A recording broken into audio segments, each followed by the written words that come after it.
friends, welcome to the Tech Listen channel. So friends, today I will talk about Asus new ExpertCenter E5 AiO PC powerhouse. So friend, it has an Intel Core i7-11700B processor with Intel UHD processor graphics card and up to 16 GB DDR4 RAM, and the desktop PC has an ergonomic stand that is height adjustable and can be rotated 90 degrees vertically and 180 degrees horizontally, and friend, an optional 2.5-inch HDD with up to 1 TB and dual M.2 SSDs, each with up to 512 GB storage capacity, as well as Thunderbolt 4 provide additional performance. And friend, a complex project can be completed quickly in any settings. And friend, this new desktop PC is also equipped with Wi-Fi 6E and Bluetooth 5.2, as well as numerous connections: Thunderbolt 4, USB 3.2 Gen 2 Type C, 3 USB 3.2 Type A Gen 1 Type 2, 2 USB 2.0 Type A, HDMI output 2.0A, SD card slot, microphone or headphone combo, and friend, up to 12 megapixel webcam ensures clear image reproduction,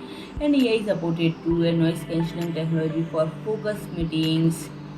And friend, if I talk about the price, it is available for €949. So friend, if you like my video, please do like, share and comment, and don't forget to subscribe my channel and press the bell icon.